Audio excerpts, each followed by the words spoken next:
want to know why Laurie and Nicola hate me so much that they put me after the incredible dancer and then the adorable young entrepreneur. So I'm a person who tells stories, always have been. When I was growing up, I used to tell my 5 older sisters stories all the time. Outrageous stories to entertain them, or quite often to try and get me out of trouble. I went to university to learn how to write so I could make my stories better. And I started a company to tell stories about Alberta. Stories that I felt Albertans should know about themselves, and that others outside our province should know about us. And somewhere over the past 16 years, I've started telling us stories about entrepreneurship, based both on my own experience as an entrepreneur and upon the many hundreds and even thousands of entrepreneurs that I've had the good fortune and the privilege to meet and speak with over the past 16 years. So that's what I want to talk to you a little bit about tonight, some of the lessons that I have learned on my path towards entrepreneurship. It is 6,118 days since I first stood and watched the first issue of Alberta Venture roll off the presses. And that was a moment of sheer bliss.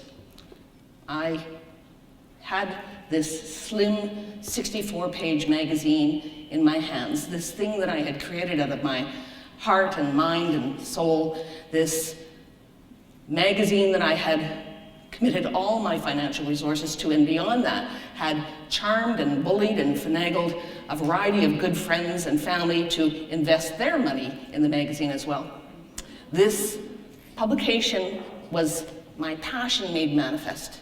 And the moment is still crystal clear for me when I held it in my hands and I realized this is it. We have done it. We've started our company. The hardest part is done. And of course, that wasn't true. The hardest parts were still in front of us. In fact, sometimes I think the hardest parts may still be in front of me.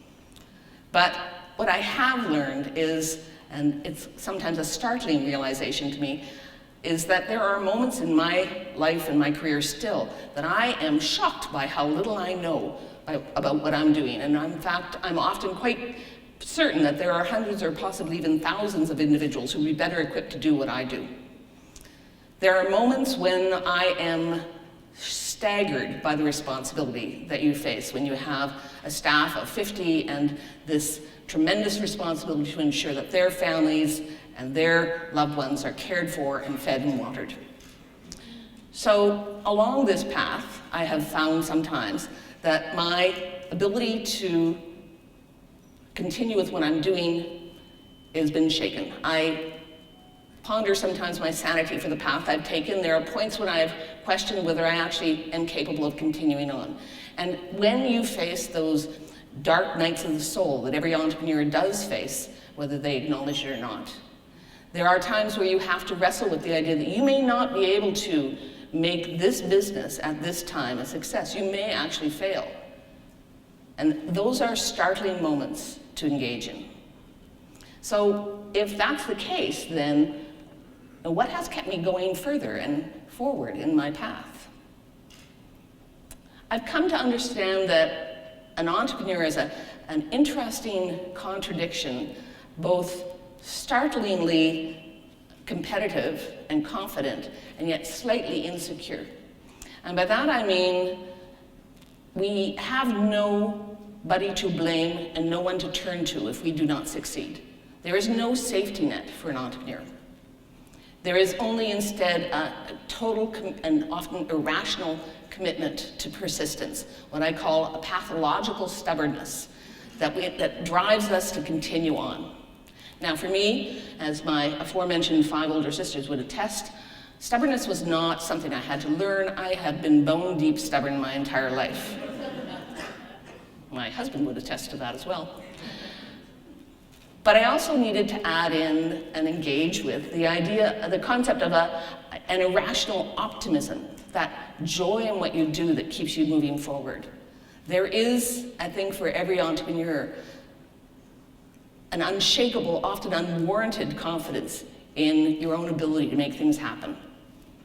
For most entrepreneurs, they believe that almost anything is doable with the right application of ingenuity and effort.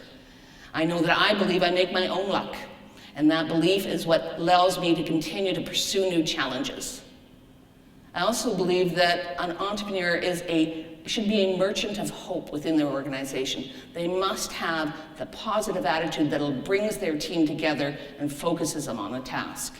And so, no matter whether I've felt it or not, often when I've been looking into this great black unknowable abyss of my future, I have had to summon up all my confidence and show my team nothing but the most positive aspect of what we believe we can do. I'm really fortunate. We have a great team at Venture, and they have both confidence in me and I have confidence in them. Our belief system is that we can pursue and do anything in the world until the reality shows us otherwise. That will indeed be our path. But there have been times, without a question, where I've had to fake it until I felt it. And when you finally turn back to that spirit of optimism, it's been a great source of support for me in my entrepreneurial path. I think the other element for me that I would want to address with you is the importance of embracing risk. For an entrepreneur, risk is the fullness of what you do and why you do it.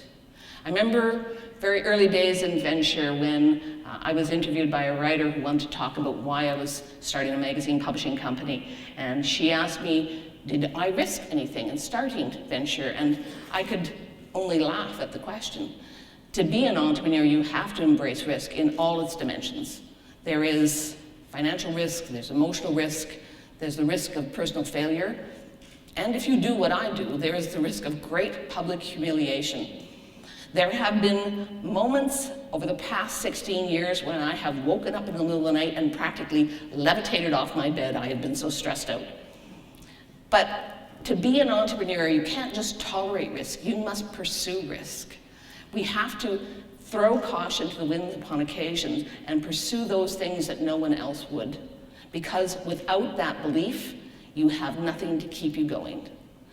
I know that for many people who experience business ownership, there are times where they face that note of whether or not they should continue, whether it's worth risking.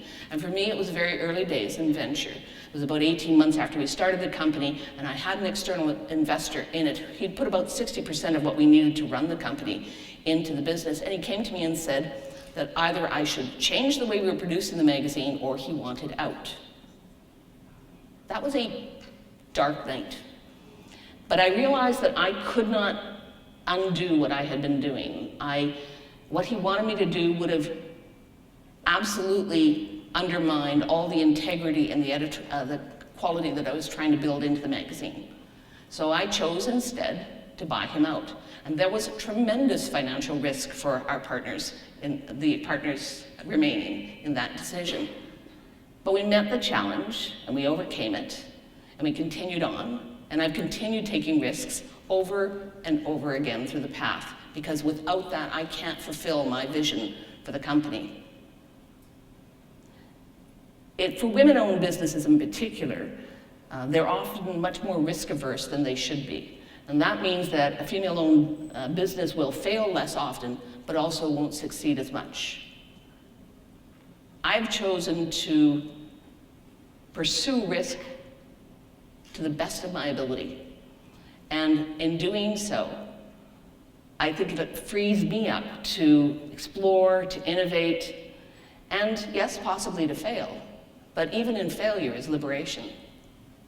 It's important that we pursue those dreams that we have, whether it be through business or through art or through education, in such a way as to leave ourselves vulnerable to failure, but hope for success.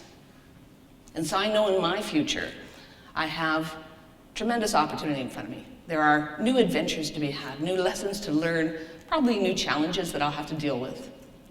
But I'll continue to meet all of them with a sense of optimism, with a sense of excitement. I will stumble in my pursuit, but I will pick myself back up and continue to renew my sense of excitement at being a business person in this community at this time. So I think that everyone here in this room, I'd encourage you to consider what your risks are, what you can embrace. I encourage you to think about that bold and brave vision you might have for your future, and then simply to reach out and grasp it, because that's the biggest risk of all, is if we don't do that. Thank you.